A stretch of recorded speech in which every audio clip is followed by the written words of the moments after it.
Buenas tardes a todos.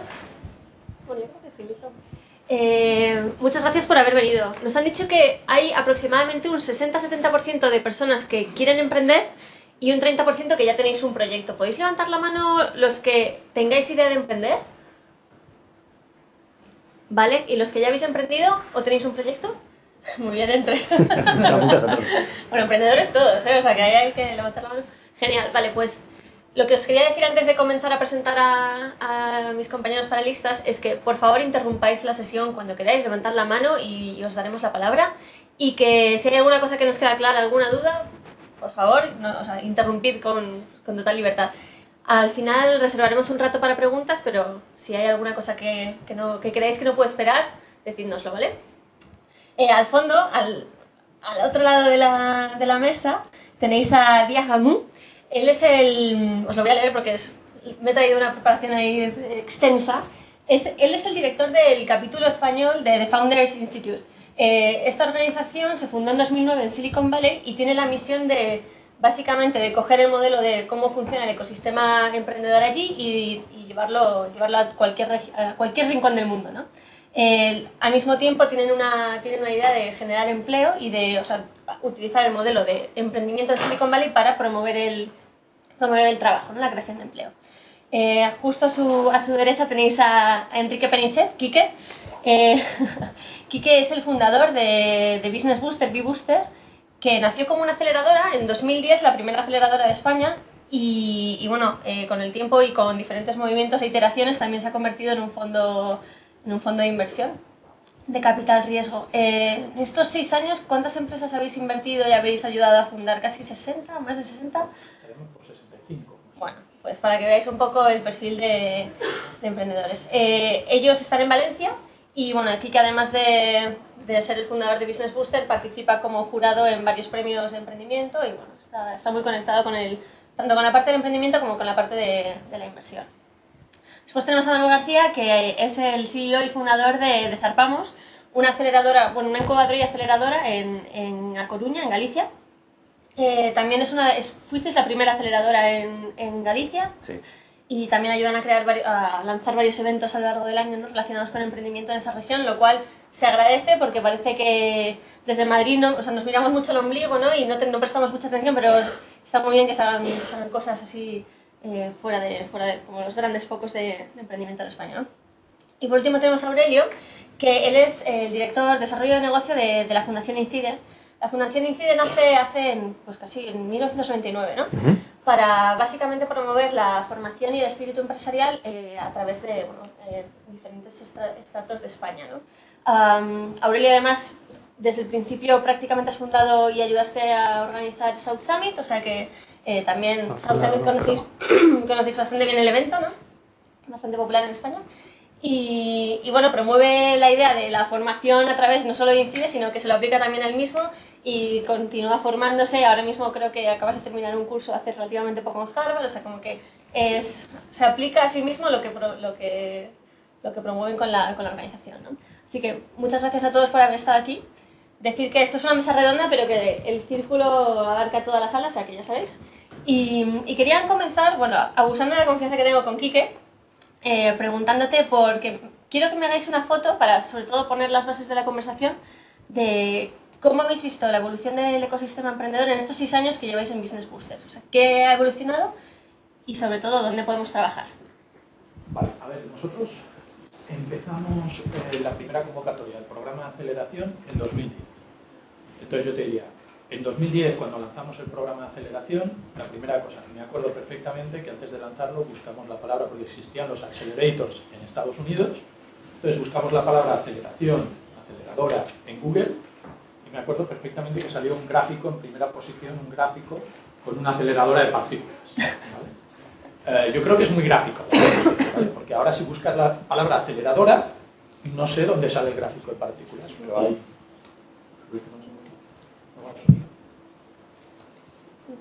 A ver ahora. ¿Se oye mejor? Bueno, si no, grito, ¿eh? O sea, Sí, la sala es pequeña, ¿no? ¿Nos escucháis bien, aunque no utilicemos el micro? Entonces, por un lado estaba eso, ¿no? El número de players que ha cambiado muchísimo de entonces a ahora, ¿no? Por otro lado, yo me acuerdo de los primeros entrevistamos para entrar en el programa de aceleración. Hoy he visto uno por aquí. Y en aquel momento, salvo raras excepciones, nadie había oído hablar nunca del Lean Startup, ¿vale? Porque de hecho creo que el libro acababa de salir o no había salido todavía. El Business Model Canvas, el libro había salido en 2009, con lo cual pues la gente tampoco miraba mucho el modelo de negocio antes.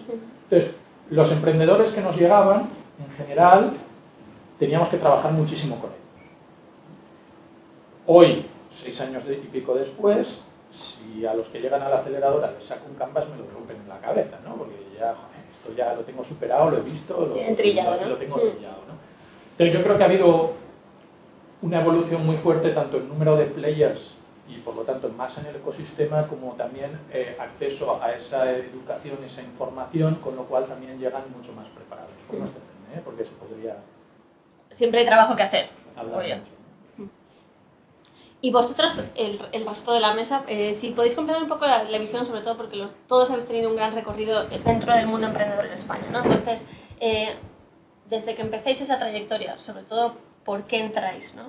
Bueno, Manuel, ya que me estás mirando tan profundamente a los ojos, te la voy a dedicar directamente la pregunta a ti. Vosotros también como acelerador y como incubadora habéis trabajado con muchos proyectos, pero también habéis iterado mucho vuestro modelo de cómo trabajáis con ellos, ¿no? ¿Qué habéis cambiado? Todo.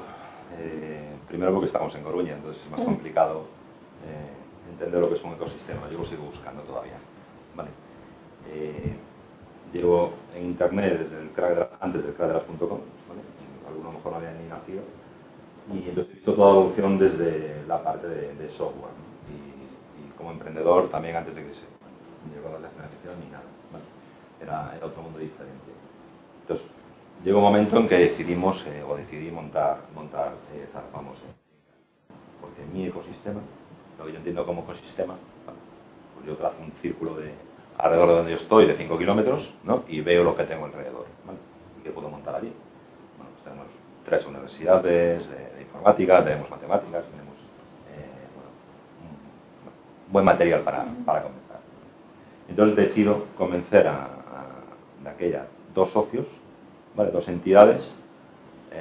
Una es una fundación que se dedica a emprendimiento social, no tiene nada que ver con TIC, y son economistas de la parte tangible, ¿vale? Nosotros somos de la parte intangible, del conocimiento.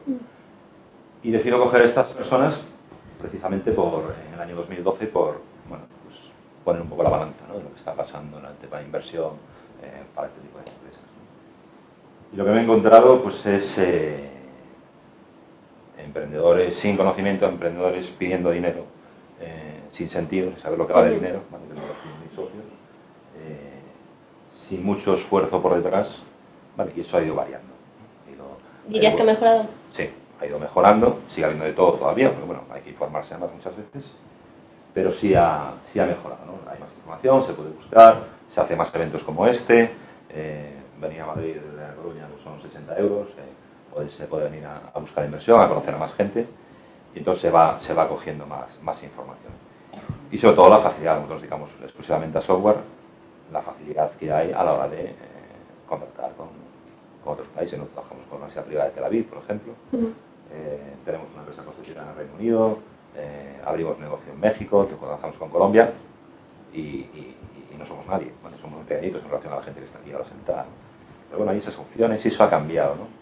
Y déjame que te pregunte sobre, antes has comentado que aún estás buscando el ecosistema, ¿te referías a Galicia o te refieres a España? No, yo he decidido pues este año un viaje estos míos de tren, que voy más tranquilo porque no hay teléfono y no suena, pues me paré a pensar dónde estaba el ecosistema, ¿no? Siempre hablamos de ecosistema. Bueno, yo digo ecosistema, pues al final entiendo, para lo nuestro sería pues startups, inversores que interactúan con las startups con inversores y empresas que ayudan a crecer a las startups, que ayudan a crecer la startup donde están metidas las startups. Y eso aquí, por ahora no lo veo, no está pasando, ¿no? Veo empresas que fagocitan las startups, no que ayudan a crecer la startup de manera conjunta y con eso ayudan a startups.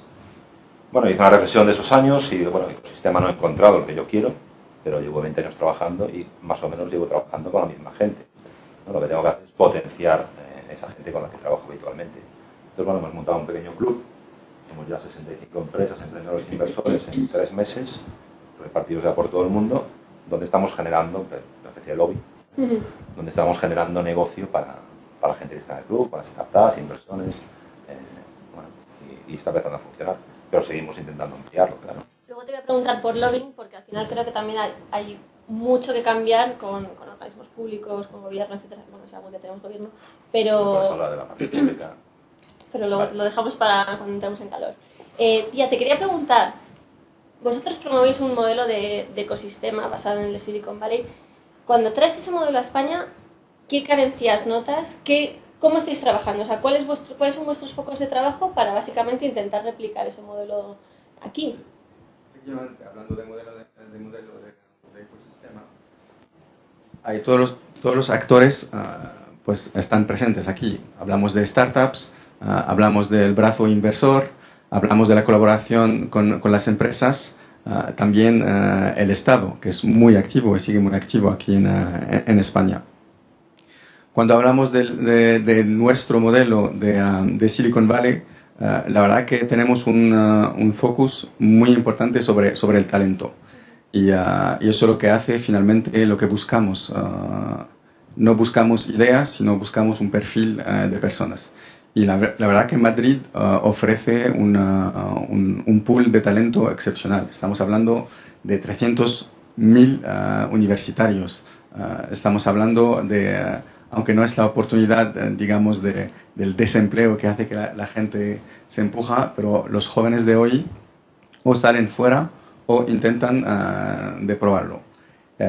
Y eso efectivamente nos ha consolidado la idea de promocionar nuestro modelo.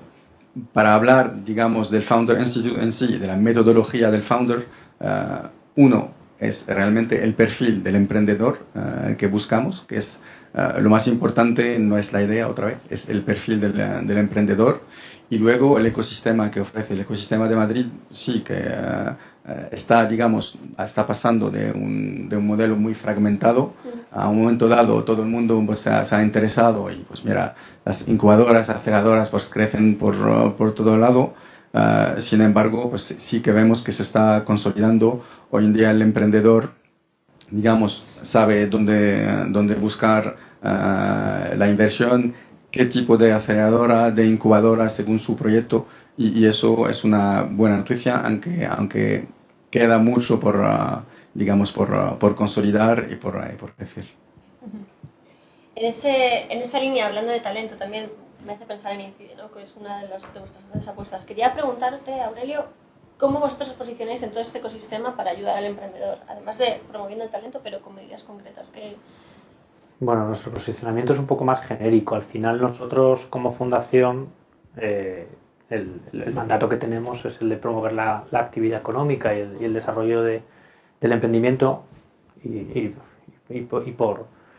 por derivada el desarrollo de los ecosistemas emprendedores. Entonces hay cosas que hacemos nosotros directamente y muchas, la mayoría, en las que buscamos colaborar o apoyar en lo que están haciendo los demás. Entonces, en definitiva, nosotros gran parte de lo que hacemos es identificar dentro de lo que es al final un ecosistema emprendedor, que no deja de ser un sistema dinámico con distintas seres vivos, digámoslo así, que con intereses y con necesidades, ver qué es lo siguiente que hace falta, ¿no? Nosotros llevamos ya bastantes años, yo diría como 6 o 7, trabajando en esto y trabajando en cosas de todo lo que se ha comentado, ¿no? Yo creo que el talento, nosotros estamos de acuerdo en que es la pieza esencial, el talento y la predisposición del talento a emprender. Yo creo que eso ha cambiado radicalmente en los últimos 5 o 6 años. Yo creo que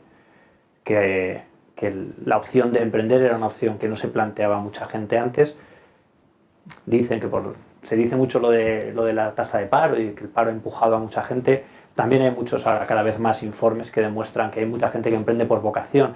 Es que yo creo que antes la gente no se lo planteaba directamente, era una opción que no estaba en las opciones. Yo soy ingeniero y para mí, o sea, el emprendimiento en su momento no era una opción. Yo era ingeniero y emprendía los empresariales, ¿no? Que para eso habían estudiado empresariales. Entonces, yo creo que eso es una cosa que ha cambiado, ¿no? Seguramente, sí va de la mano, ¿no? Se habla mucho cuando sacan los informes, ¿no? Del tema Sí. de los millennials, el inconformismo millennial, etcétera, va muy de la mano. O sea, dentro de esos informes te dicen un millennial nunca va a aguantar un año en una empresa que no esté divirtiéndose. Exacto. La estimulación constante. Exactamente. Mira, nosotros hace 6-7 años nos pidieron para un periódico un artículo sobre cuando se empezaba a hablar de emprendimiento, ¿no? Y empezaba a estar la palabra por ahí y me acuerdo que mi padre un día me dijo, tú te dedicas a esto y no lo veo de la vida y ahora de repente lo estoy viendo en todas partes, es porque estoy sensibilizado, está pasando algo, ¿no? Esto es hace 6 años o 7. Y hace un año justo, no, un poquito menos de un año, a principios de este año nos pidieron otra vez otro artículo sobre el desarrollo del emprendimiento en España. Y después de escribir el de este año, cogimos el de hace 7 años y los poníamos juntos, digamos, qué llamativo lo que decíamos que hacía falta hace 7 años y lo que decimos que hace falta ahora, ¿no? No es que lo de hace 7 años ya no haya que hacerlo, hay que seguir haciéndolo, pero el foco del problema ha cambiado. Entonces, lo que nosotros hemos dado cuenta es que se ha movido mucho desde el foco del talento y de movilizar al talento, que es una cosa que creemos que ya rueda sola, hacia lo que acaban de comentar, y es cuál es el siguiente paso. O sea, proyectos hay de todo tipo y de mucha naturaleza.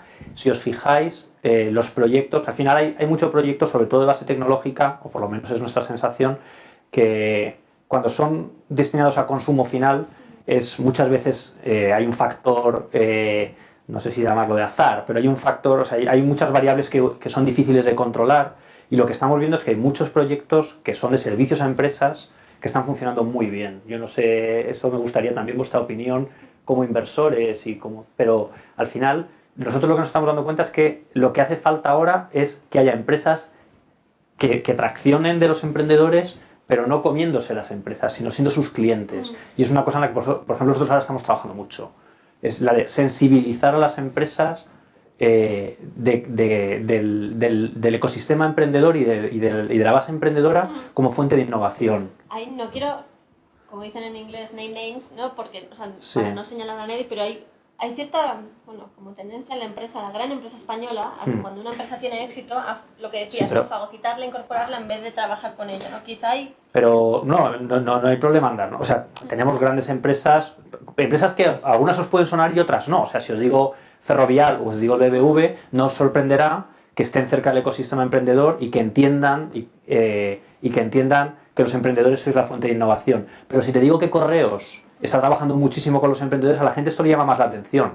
Porque vemos Correos, primero es una empresa de origen público, aunque ya no sea pública, y que todo el mundo ve como una cosa mucho más tradicional. Correos tiene un problema. Correos tiene, por ley, desplegada una red de oficinas y de funcionarios por toda España que no tienen nada que hacer, porque ya nadie manda cosas por correos, pero no pueden. O sea, la ley les obliga a que cualquier carta llegue a cualquier destino de España a través de correos, como servicio público, ¿vale? Entonces tienen que tener a toda esa gente y toda esa infraestructura de vehículos, oficinas, tal desplegada, y no saben qué hacer con eso, y están encantados de que vayan emprendedores a proponerles cosas, y están haciendo pilotos colocando sensores de contaminación ambiental en las motos de los carteros. Son sensores que se mueven por toda la ciudad, que recogen datos en continuo.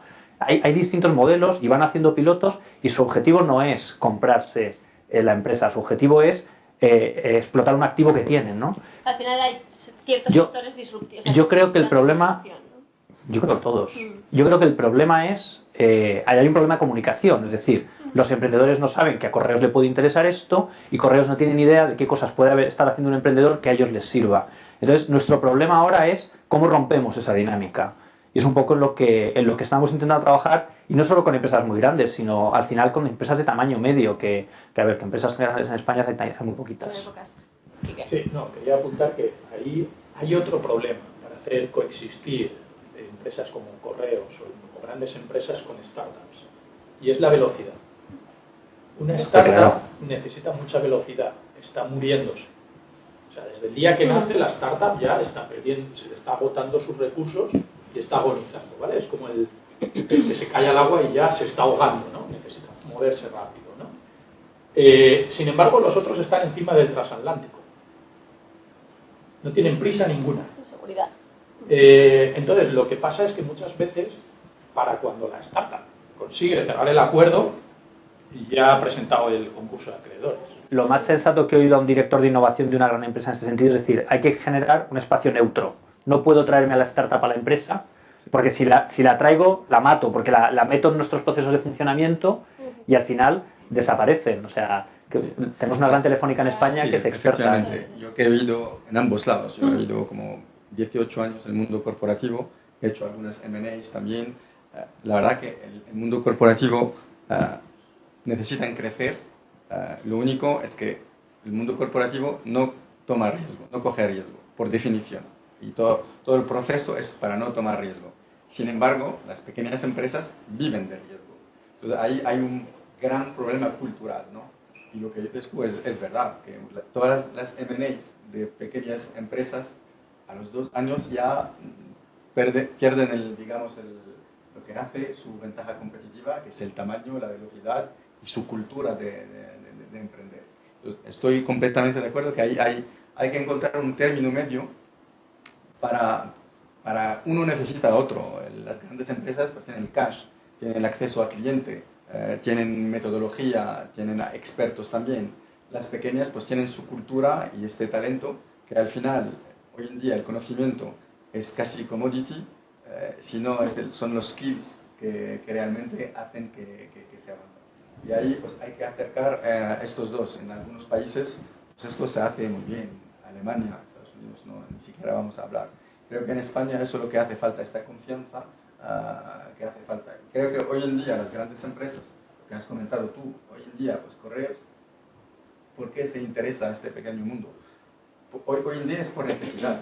El mundo bancario, hoy en día, ¿quién de las bancas no tiene un centro de innovación, que no se interesa a blockchain, que no tiene una... ¿Por qué? No es por placer, sino casi más por amenaza, que hay que colaborar en este mundo que va tan rápido, porque si no, no hay lugar para futuro. Y en ese sentido, por lo que acabas de comentar, perdón, básicamente detectas, o sea, lo que habéis detectado es que es un problema del ecosistema español, ¿no? Por volverlo a traer aquí. Y la solución, bueno, no, es más, o sea, sí, sucede en otros ecosistemas, pero también en ecosistemas, claro. Pero en España es un exacto. No creo que sea un problema del ecosistema español, porque es un problema de dimensión y de burocracia. O sea, no es solo una cosa que pasa en España. O sea, pero es verdad que está en nuestra cultura, ¿no? En España y en Europa pues tendemos a ser más burocráticos, claro, a lo mejor que en Estados Unidos, pero da igual, la toma de decisión en una gran empresa en Estados Unidos, tampoco un directivo se juega el puesto por contratar a la tal startup y que si no funciona, me lo cargo yo. Mientras que si contrato a Accenture, si no funciona,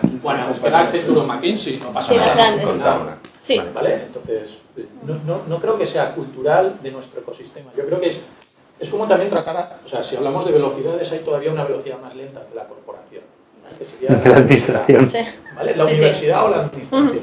Y todavía hay una más lenta que sería la iglesia, ¿no? Que mide sus tiempos en siglos, ¿no? Entonces, a ver, al final es un tema de tiempos. Entonces, tú como startup tienes que saber en qué rango te mueves, ¿no? Entonces, yo estoy cansado de ver empresas que van un poco dirigidas o startups que van dirigidas a B2B y pierden a lo mejor en esos primeros pasos demasiado tiempo y demasiado foco en la grande. ¿Vale? Que está muy bien, si consigues el cliente grande, teóricamente, luego vendrán más y tal y cual. Pero realmente, al final, el grande no te va a contratar y se la va a jugar hasta que tu producto esté en no sé cuántos otros sitios y tenga unas métricas y lo pueda ver y lo pueda medir. Con lo cual, a ver, no pierdas el foco, puedes empezar a tirar semillitas con los grandes, pero tienes que trabajar mucho los medianos pequeños, que son los que van a pagar tus facturas. Y por la parte de la empresa, ¿no recomendarías también, pues como dice Día, ¿no? O sea, como que cierta, bueno, más riesgo, ¿no? Menos aversión al riesgo, más apuesta, ¿no? Por el... A ver, yo tengo como experiencia lo mismo que están diciendo ellos, ¿vale? Con grandes empresas. En Coruña tenemos una muy grande, que es la que más ropa vende, ¿vale? Y no digo el nombre. Huelga. Vale, por decir. Yo me acuerdo de haber ido a dar clase allí pues hace, no sé, 10 años, 15 años, ¿no? Y di a clase a todos los departamentos, ¿no? Y lo que me he encontrado allí, no os lo voy a contar, pues si lo cuento en privado. Al final la gente, cuando les preguntaba, ¿pero esto qué es? Y ya era una gran empresa, me decían, no, aquí nos dedicamos a vender pantalones y camisas, ¿no? El resto de la empresa ya era evolucionando, ¿no? Ya ha evolucionado, me he ido otra vez, y en relación a esto, hace nada, 6 meses. Ya has dejado el MS2, ¿no? Sí, y de ese 400 también. No hace mucho, ¿eh? No. Y estuve con un puesto recién creado hace un año, un director de innovación, ¿vale? Que no lo tenían creado. Y este problema son conscientes de él, de hecho han intentado hacer interemprendimiento con sus empleados, ¿no? Financiando 200, 250.000, 300.000 por proyecto, y no han sacado nada. ¿Vale? ¿Por qué? Lo saben, están a su trabajo y quien le paga es su trabajo, es otra cosa, es otra parte, ¿no? Claro, y ha hecho rondas por Silicon Valley buscando proyectos, claro, pero el precio de esos proyectos no están dispuestos a pagarlo, ¿vale? Entonces, siguen buscando esa fórmula externa, ¿no? Esa fórmula externa de cómo podemos hacer para acercarnos, pero no tocarlos, ¿no? Es lo que decías, cultura. Sí, sí, es principalmente tema de cultura y tema de risk aversion, ¿no? Que al fin y al cabo, en vez de hacer un M&A, haz algunas inversiones con fondo perdido para, digamos, aprender cómo funcionan las startups, cuáles son las nuevas tecnologías y todo esto. Y eso tiene también otra virtud, el mundo de startups, que no pueden hacer las grandes empresas, porque muchas veces las grandes empresas piensan en su gran ventaja competitiva y ahí van a invertir todo lo que es R&D, todo lo que es innovación y todo esto. Sin embargo, muchas veces pues una startup va a ver en modo horizontal, va a haber varias, digamos, varios sectores y esta innovación puede ser, digamos, útil y rentable precisamente cuando ves varios sectores. Eso nunca puede ocurrir cuando solo es un centro de innovación, un centro de I+D+I, dentro de la misma empresa que va a ver solo, digamos, su ángulo de vista. Entonces, ¿estás diciendo que todas las aceleradoras internas dentro de las compañías no esperen resultados? Bueno, mira los resultados que están obteniendo. Quiero decir, las aceleradoras corporativas tienen que luchar contra esto.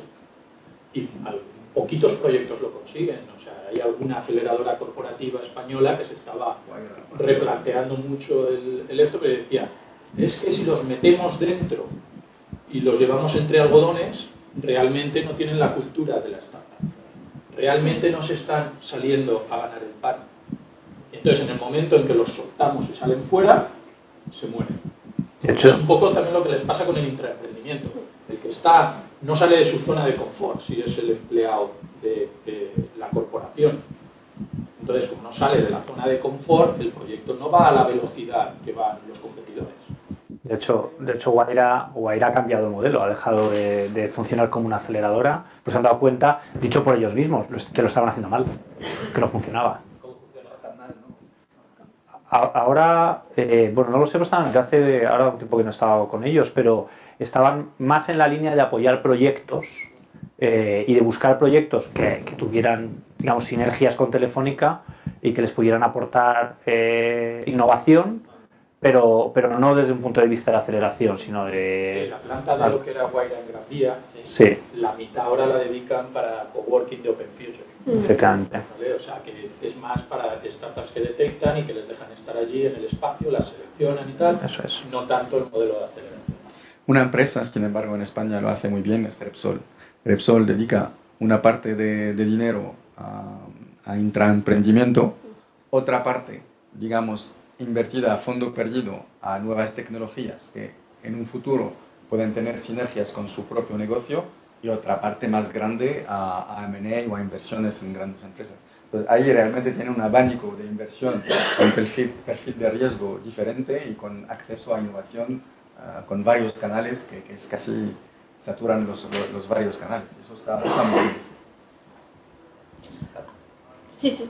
Bueno, o sea, al final respecto a las corporativas, o sea, yo creo que al final, y lo habéis visto en la mesa redonda de antes, emprender es sufrir, ¿vale? O sea, en las primeras etapas se va a sufrir, ¿vale? Porque estás dentro de la corporación, tienes tu sueldo, tienes todo esto, lo que no haces tampoco es aprender de eso, de esos sufrimientos y de esos errores. Y esa es gran parte del valor y del aprendizaje y de la curva de aprendizaje. Entonces, es difícil hacer coexistir el hecho de tengo la idea y ya me ponen un cheque de 200.000 y no tengo que hacer nada más, con realmente obtener unos resultados y aprender en ese proceso, ¿no? O sea, yo creo que encontrar el balance de ambas cosas es muy complejo. Ahí me das pie a un tema que creo que es, bueno, que obviamente a cualquiera que esté emprendiendo le va a interesar, que es el tema de la financiación, ¿no? Podemos hablar por un lado de retos en España a la hora de levantar capital, ¿no? Cómo acceder a fondos, pero no solo la primera etapa, que al final hay muchos fondos en España de early stage o bueno, muchos business angels, pero luego fondos que te puedan acompañar, smart money, etcétera, etcétera. Pero ahí me interesa lo que has comentado de cómo buscar capital que, o sea, perdón, que como, joder, lo que acabas de decir básicamente, ¿no? Que al final sean fondos que te ayuden no solo a crecer, sino que te dejen crecer a tu ritmo, ¿no? Básicamente que no te quiten el control de la compañía o que puedas retener aún la independencia como para ser tú el que toma las decisiones, ¿no? Y ahí es en ese equilibrio que al final tengo la sensación, por experiencias y por cómo muchos fondos, bueno, o emprendedores nos llegan llorando luego a nosotros, cómo nos comparten la misma idea, ¿no? La idea de que, bueno, es que hice una ronda de financiación, mi primera ronda sí, di un 20%, en la segunda di otro 15% y al final no tengo control de mi compañía y cuando quiero levantar una ronda de mayor consistencia no hay nadie que quiera invertir en mí, ¿no? Entonces, a la hora del reto del emprendedor de buscar fondos en España, ¿creéis que hay mucho trabajo que hacer, o sea, que hay trabajo que hacer en cómo se están gestionando las inversiones? La mentalidad, sobre todo a la hora de cómo poner capital. A ver, creo que has hecho varias preguntas sí. en una, ¿vale? Cosas, ¿Vale? Has metido el tema del cap table, sí. ¿vale? Que es uno de los problemas y que a veces en España ocurre, ¿no? Que has metido también el tema de, oye, me meto un inversor y pierdo control, ¿no? Y luego de cómo encontrar el dinero, ¿no? Igual las respondo un poco al contrario, ¿vale? La primera de cómo encontrar o si debo encontrar dinero, yo creo que lo ha respondido muy bien Rosa esta mañana cuando ha dicho, oye, yo si ahora volviera a emprender lo que haría sería tratar de llegar al máximo con mi propio capital, ¿vale? Antes de ir a buscar capital externo. Eso siempre os va a dar mucha mayor libertad y control luego cuando vayas a negociar en la siguiente. Pero es que además, la mayor parte de los emprendedores, en el momento en que sueñan la idea en el colchón, ¿vale? En la almohada, piensan que ya lo único que necesitan es dinero. Entonces hay mucha gente por ahí pidiendo dinero que realmente no tiene la capacidad para que alguien le invierta, ¿vale? Entonces lo que tú necesitas es ser distinto, destacar, o sea, realmente haber hecho todos esos pasos tú antes, ¿vale? Y no perder el tiempo y quemarte a ti y tu proyecto pidiendo dinero cuando no estás preparado, ¿no? Que además te llega la segunda fase, es decir, oye, vale, realmente necesito dinero, porque entonces yo ya he visto bastante gente que, con proyectos que llegan hasta cierto nivel de tracción y que si has sido capaz de llegar hasta ahí tú solo, te llegas a tener que poder plantear, ¿realmente necesito el dinero? Es decir, tengo un negocio que ya es viable, que ya factura, que, bueno, en breve puedo llegar a break-even, más o menos, manteniendo una estructura acotada, con lo cual yo realmente podría vivir de esto sin dinero externo, ¿vale? En ese momento es cuando realmente vas a poder acceder a dinero. Y tú decidirás si realmente quieres ese dinero. Porque realmente irás a por dinero si y solo si, en lugar de tener ese proyecto viable, quieres uno escalable global, ¿vale? El tema de ambición, ¿vale? Pero en ese caso, quieras o no lo quieras, en el momento que entra otro inversor, hay un pacto de socios donde tú puedes tener el control del día a día de tu sociedad, en el mejor de los casos, ¿vale? Los inversores sensatos. ¿vale? Sensatos. ¿Vale? Tú vas a tener el control del día a día de tu sociedad, vas a tomar las decisiones, quién es el proveedor, a quién tú le pagas, a quién contratas, quién es tu empleado, etcétera, etcétera. Pero lo que sí vas a perder, y da igual que te hayas cedido un 15, que un 20, que un 25, lo que vas a perder es tu control sobre el capital de la empresa. Cuando vayas a hacer una fusión o una ampliación de capital, o etcétera, etcétera, los inversores tendrán que hablar, ¿vale? Porque ellos están jugando su dinero y su dinero está asociado a la estructura de capital, ¿vale? Entonces, ahí sí cedes, ¿no? Y ahí puede darse la situación de que efectivamente vayas a hacer una ampliación de capital y no puedas, ¿vale? ¿Qué pasa en España? Pues tenemos muchos proyectos en fase idea, algunos que con Friends and Family y algún full y tal cierran una ronda de 100 y pico mil euros, y los menos que a lo mejor con eso llegan a una atracción y levantan ya inversión profesional. ¿Qué les pasa a muchos? Que hacen la ronda Friends and Family en Fulls y luego otra ronda de Friends, Family en Fulls o Fulls, ¿vale? O sea, gente que a lo mejor no conocían pero que es full. Entonces, se pueden llegar a plantear lo que decías, una ronda de 200, otra ronda de 200, otra ronda de 200 y al final te has quedado sin cap table, ¿vale? Que era el problema del cap table. Y en ese caso, si al final realmente consigues llegar a tracción, en caso de que lo tuvieras, cuando llegas a un venture extranjero, ve, emprendedores tienen el 20% de la empresa, resto de masa accionarial tiene el 80%. Pues, oye, aquí hay que poner demasiado orden en el cap table, no me meto, ¿no? Entonces yo creo que sí, más o menos te pasan un poco los tres. Yo, como es una mesa sobre ecosistema, y estando completamente de acuerdo con lo que decía Enrique, yo creo que hay una cosa importante. Es verdad que siempre le decimos, y siempre se le dice a los emprendedores, que el ideal es que pidan dinero cuando no lo necesiten. Pero yo creo que, hablando del ecosistema español, por daros un dato, en Francia las startups, aproximadamente los emprendedores que montan startups en Francia ponen 50.000 euros de su bolsillo. En España son 5.000. ¿Vale? Entonces, ¿dónde llegas con 5.000 y dónde llegas con 50.000? No tiene nada que ver. Entonces, ese es uno de los problemas que tenemos aquí. O sea, aquí, y esto sí que tiene mucho que ver con la crisis, el ahorro de las familias no existe, o es muy pequeño.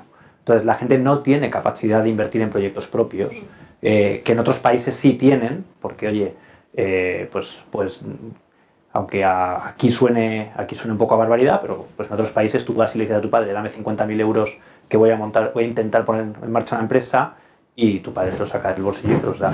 Porque es un dinero, pero es un dinero que, bueno, pues que manejan en los ahorros de esas familias, ¿no? O sea, si miras indicadores macroeconómicos, se ve rápido.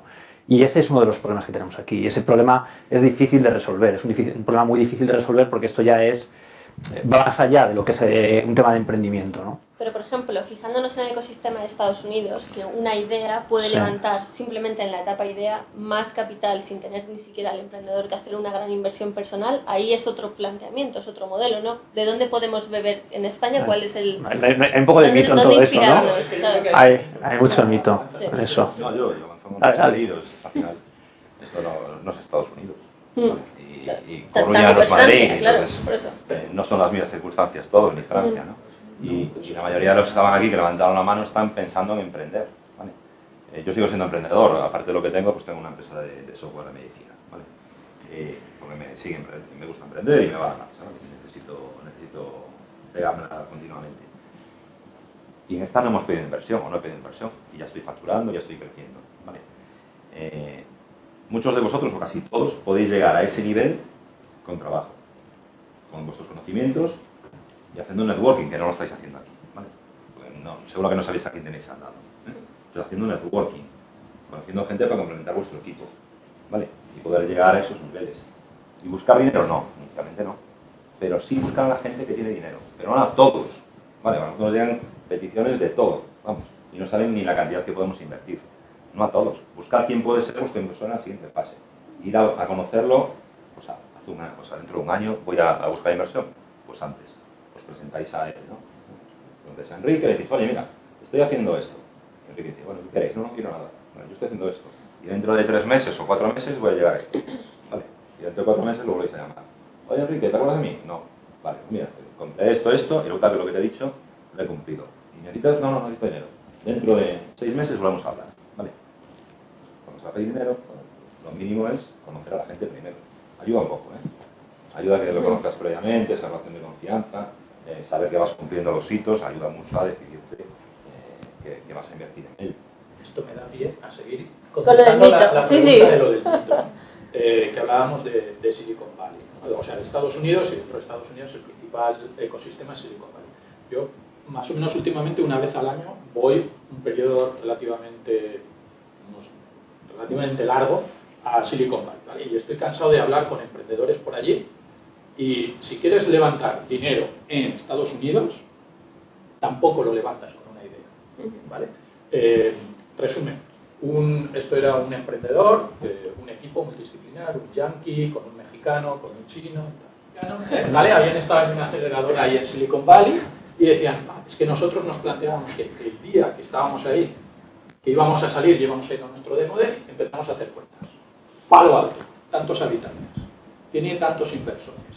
Pero es que además de mi aceleradora, que ahora nos graduamos no sé cuántas empresas, Y Combinator tiene, no sé, 100 y pico este mes, el otro no sé cuántas, el otro no sé cuántas, y vamos a pitchear a los mismos 500 personas, 500.000 personas que ve todo el mundo.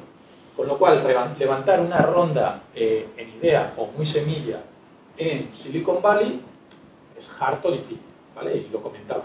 De hecho, ellos comentaban que ellos habían conseguido levantar dinero en sus Friends, Fools and Family en México y en China a raíz de que estaban en Silicon Valley.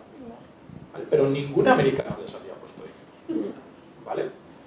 Para que lo veamos. Es más, cuando llegaron luego a la segunda ronda, también tuvieron que irse de Estados Unidos y abrir en China y cerrar la ronda en China, ¿no? Sí que se leen, evidentemente, ¿vale? Todo tiene excepciones y se leen casos de gente que tal. Pero lo que decía de que me daba pie a contestar la pregunta es, la inversión es muy relacional. Tienes que ver esa película, ¿no? Esa suma de fotogramas, generar esa relación. Entonces, ¿qué pasa? Que alguien que ha estado de CTO en la startup no sé qué, resulta que es invertido por uno de los inversores que era inversor en esa startup, que lo conocía porque era el CTO en esa startup, y cuando va a montar la suya le invierte desde el día 1. Pero porque ya existe toda esa relación emocional, ya conoce al equipo y está invirtiendo en el talento, ¿no? Entonces, muchas veces hay que tratar también de ver la letra pequeña. Incluso esos casos también pasan en España. Sí, yo para confirmar esto, efectivamente, es un mito. De hecho, en fase de semilla es mucho más fácil levantar fondos en Europa y más en España que en Estados Unidos. Oferta y demanda, ¿no? Luego, cuando se crece, es verdad que tienes más posibilidades. Serie B en Estados Unidos. Claro, y más oportunidades cuando vas a Estados Unidos, porque es más maduro, porque te van a abrir opciones para crecer a un nivel más grande y todo esto. Pero efectivamente es un mito. De hecho, aquí es oferta y demanda, más fácil aquí, con el mismo talento para arrancar mejor en España. Habléis de la serie B, ¿no? De esa ronda ya de un capital, o sea, más consistente. Sí, Obviamente hay que ir a Estados Unidos. Sí, porque ¿Veis en algún momento eso? Es que en España se pueda hacer algo, o sea, que empiece a haber fondos y más inversión. A ver, en Europa, hablándolo esto con un fondo serie B, me decía, en Europa somos como mucho 10, me decía él, más bien 5 que 10 fondos capaces de hacer serie B en Europa. Y en Estados Unidos hay más de 5. Con lo cual, no hay comparativa. Entonces, por eso la mayoría de las startups europeas, sí o sí, cuando creces, tienes que mirar a Estados Unidos, porque al final el capital te tiene que llegar de ahí, y para que el capital te venga, tienes que generar esa relación emocional, que evidentemente se genera mucho mejor si estás allí. ¿Creéis que esa idea, ¿no? De que cuando si creces lo suficiente como para tener que levantar una ronda de esa consistencia y tener que ir fuera a buscarla, nos limita de alguna forma en la ambición? O sea, en España en general no somos un país ultra ambicioso, tenemos muchas restricciones personales, ¿no? Como la ambición, al pensar en grande. ¿Esto es una barrera más? Se suma al poner otro límite, pues es que a lo mejor es tan reto el levantar la ronda de los 5 millones que prefiero quedarme en una empresa más comedida. Pero yo creo que eso es un poco generacional también, ¿no? O sea, eso me pasa a mí, sí. Pero yo creo que yo creo que ya no. Vamos, yo por lo menos es la sensación que tengo. A mí me da envidia, pero yo creo que en eso vamos mejorando. Pero está habiendo un cambio de mentalidad, ¿no? Sí, se detecta. Sí. La última ronda, por ejemplo, Cabify, que acaba de levantar 105 millones en serie C, o sea que ya empieza a haber grandes rondas en España, ¿no? O sea, creo que el éxito también llama al éxito. Lo que necesitamos es un poco de branding, algunos éxitos. Ejemplos, es que... Role model, sí, eso es algo que tenemos que hablar ahora. Es que... Necesitamos 2, 3 éxitos grandes y luego pues, la marca España va a funcionar. ¿Pensáis que hay burbuja o no? Yo primero, yo creo que un poquito sí, ¿vale? Un poquito, tampoco mucho, pero no lo veo como una cosa mala, ¿eh? O sea, yo creo que estamos en una fase de expansión, venimos de cero hace 10 años. De hecho, como comentaba antes, la fundación la montaron en el año 99, yo no llevo tanto tiempo allí, pero la montaron en el año 99. En los estatutos de la fundación no aparece la palabra emprendedor, se habla de creación de empresas, ¿vale? O sea, en el año 2000 la palabra emprendedor, igual que luego en el 2010 la aceleradora, no existía, no se le daba ese uso, ¿no? Entonces yo creo que estamos en una fase de expansión que se ha empezado a ralentizar, y no solo aquí. Yo ayer leí un artículo, yo no me acuerdo de dónde era, pero que empezaba a hablar de estancamiento en todo lo que tiene que ver con el emprendimiento y en un artículo americano, porque es lógico, o sea, al final tampoco la cosa da para lo que da. Pero yo creo que esa burbuja es buena. Es buena porque genera mucho ruido. Es un poco entrópico porque al final ha habido, pues eso, multitud de aceleradoras o de cosas que se llaman aceleradoras, y aquí lo que pasa es que estos eventos traen las buenas. Pero tú le pegas una patada a una piedra y le das a alguien que dice que tiene una aceleradora, y luego realmente lo que tienen es un local comercial que era de la abuela, que no sabían qué hacer con él, y entonces han puesto mesas, y entonces, bueno, es un coworking. Bueno, como el coworking vino luego se les ha ocurrido que era un coworking, pero inicialmente era una aceleradora, que era donde se hacían estas cosas, y entonces lo que buscan es dinero público, bueno, dinero, que en general al final, como en España hay mucho dinero público apoyando ahora mismo este tipo de cosas, termina siendo dinero público con el que financiar una cosa que... Entonces, todo eso para mí es burbuja, pero todo eso es bueno. Es bueno porque hace ruido, ¿no? Yo difiero. ¿Difieres? Sí, difiero mucho. ¿Sí? Sí, en la parte pública, sí. No digo la parte pública, digo en la parte pública. La nuestra es 100% privada, ¿vale? Sí. Y No, pero fue la es primera en que... Galicia y la única privada. Y nos hemos acercado a la parte pública, pero nos hemos distanciado cada vez más, también por mi temperamento, ¿vale? Soy gallego y lo de depende sí, pero como tengo una parte de mi abuela que es vasca, pues voy por ahí siempre. Me acuerdo siempre de Groucho cuando decía o sois inteligente o sois militar, no se puede interpretar. Funcionariado acelerando no tiene sentido. Es así de claro. O sea, no puede haber funcionarios enseñando a la gente a acelerar un proyecto o una empresa cuando no tienen esa capacidad. ¿Vale? Son como las spin-off de las universidades. Está el talento, nadie lo duda. Bueno, yo estoy rondas por las spin-off, pero no tienen un sentido de negocio. ¿Vale? Investigan, generan productos y luego los quieren colocar en el mercado, pero no investigan para productos que ya necesitan el mercado, ¿vale? Que es el gran paso que les falta, aparte de la transferencia y tal.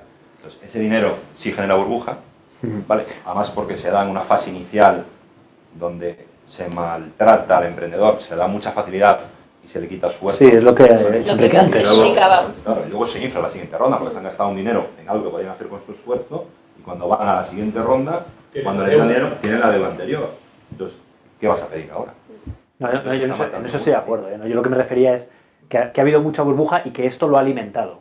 Pero que la burbuja en sí misma no me parece mala. O sea, no... A ver, yo te diría que creo que burbuja como tal no hay, ¿vale? Por el tema de qué se entiende por burbuja. Lo digo por también no mezclar conceptos. O sea, cuando oyes la burbuja que hubo en bolsa y le oyes explicarlo a Warren Buffett, dice, el día que cogí un taxi y el taxista me empezó a hablar del mercado, de los distintos índices, etcétera, etcétera, bajé del taxi y dije, vender todo.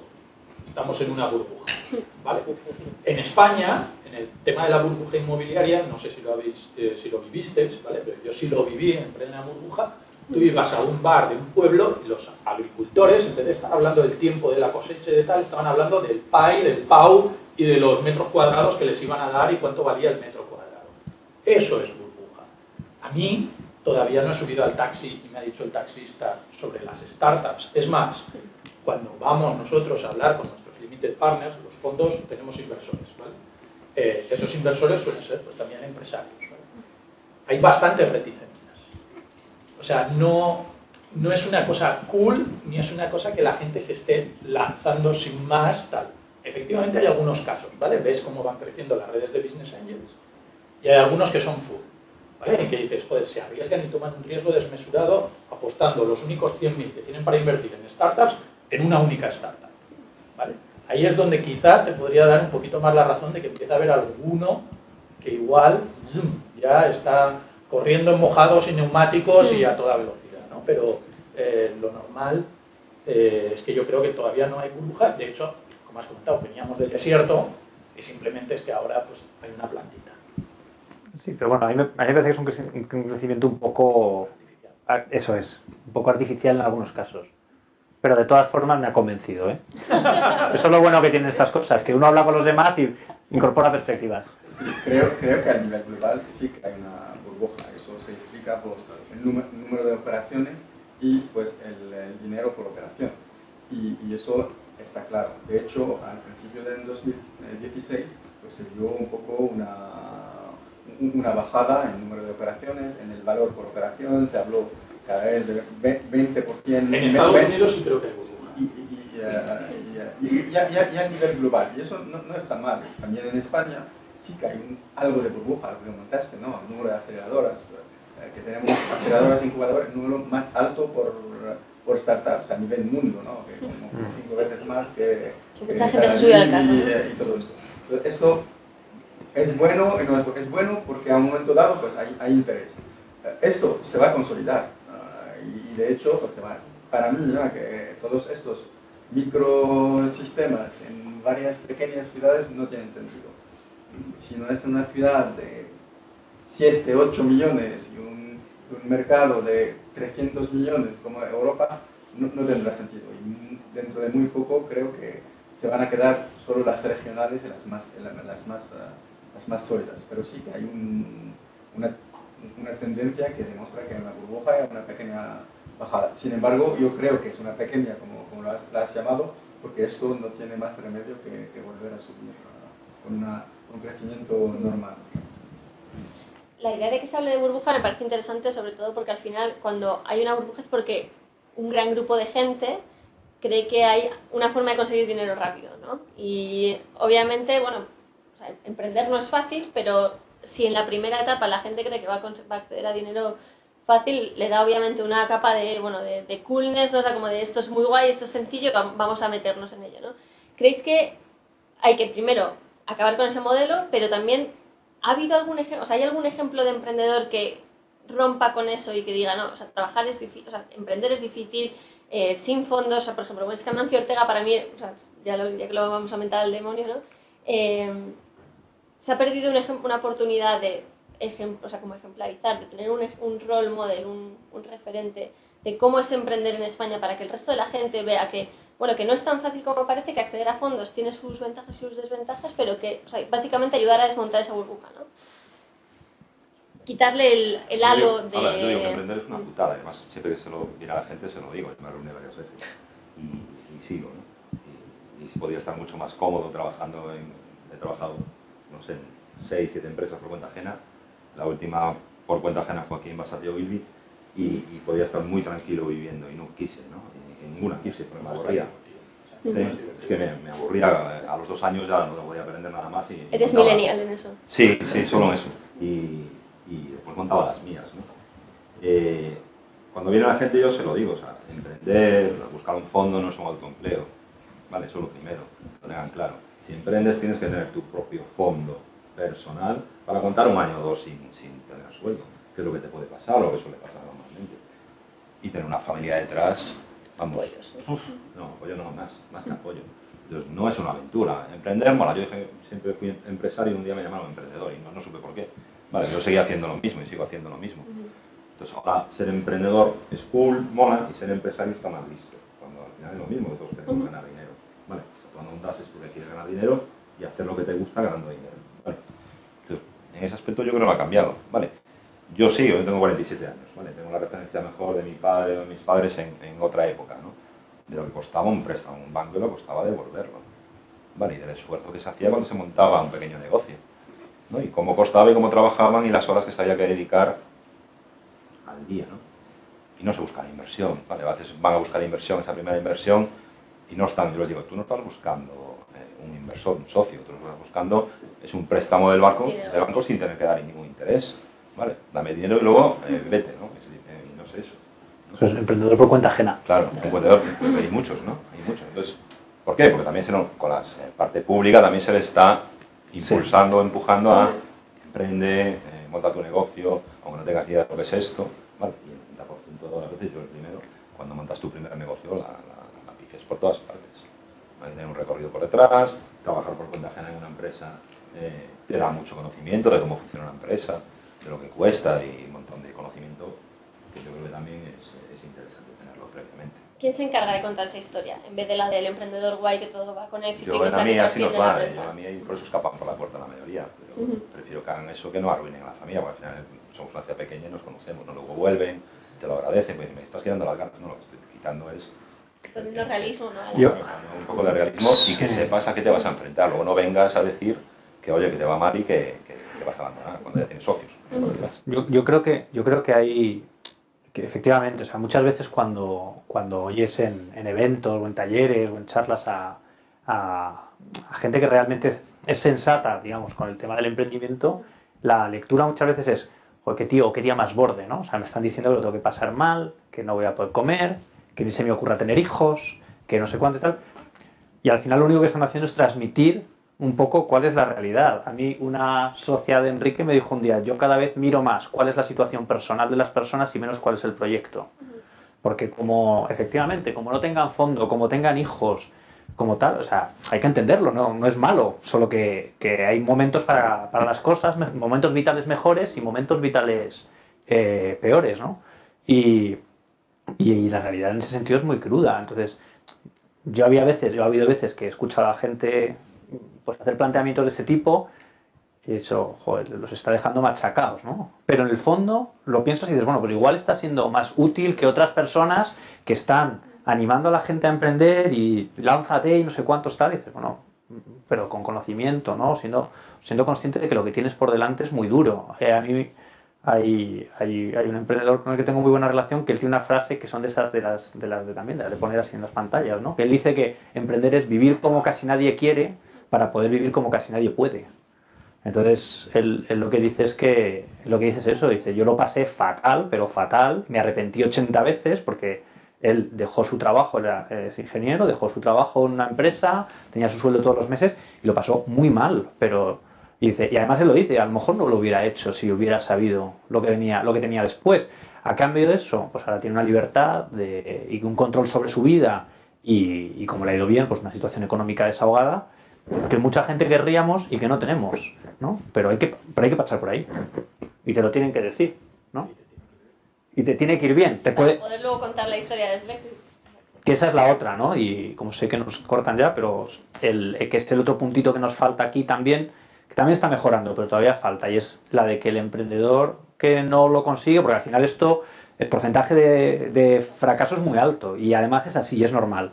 Entonces, entender que eso no es un fracaso, sino un aprendizaje, cuesta cada vez más. En positivo, yo cada vez más veo, sobre todo gente joven, ¿no? Ahora, sobre todo con la tasa de paro que hay tan alta entre los menores de 30 años, cada vez veo más gente que intenta emprender, no lo consigue y en menos de un mes tiene trabajo. Porque cada vez más las empresas valoran, o sea, es ya un elemento diferencial, es una actitud. Y cada vez se valora más. Entonces, yo hay mucha gente que ves que no les va bien y tal, y te lo cuentan así como un poco apesadumbrados. Hombre, evidentemente que no te vaya bien, pues no es plato de gusto, ¿no? Pero yo siempre se lo digo, les digo, de aquí solo salen cosas positivas. Cuando empezaron, lo que dieron por supuesto y tenían asumido es que era una aventura de 1 año y medio que les iba a ir mal y que iban a cerrar, ¿vale? Y de hecho, en uno de los casos lo que hicieron fue pedir excedencia en su empresa, iban a estar 1 año y medio, les iba a ir mal y iban a volver a tratar de volver a la empresa. Al final les fue bien, pero que habían partido, o sea, tienes que partir siempre del escenario de, mira, vamos a pasárnoslo bien porque esto nos va a ir mal, ¿vale? Entonces sabemos que vamos a cerrar, así que vamos a pasárnoslo bien y hacerlo lo mejor que podamos. Y la gran parte de las veces, pues... Es así. Muchas gracias a todos por haber compartido vuestra experiencia, vuestra visión con nosotros. Y me quedo con la idea del cambio de mentalidad, ¿no? De cómo tanto por la experiencia como por la nueva generación que está pujando y como el miedo al riesgo, ¿no? Todos estos factores que se están alineando para ahora mismo justo en España, pues estar quizá, ¿no? Favoreciendo que el ecosistema emprendedor florezca y que lo haga con más solidez de lo que se iba haciendo, ¿no? Así que muchas gracias a todos. Gracias a ti.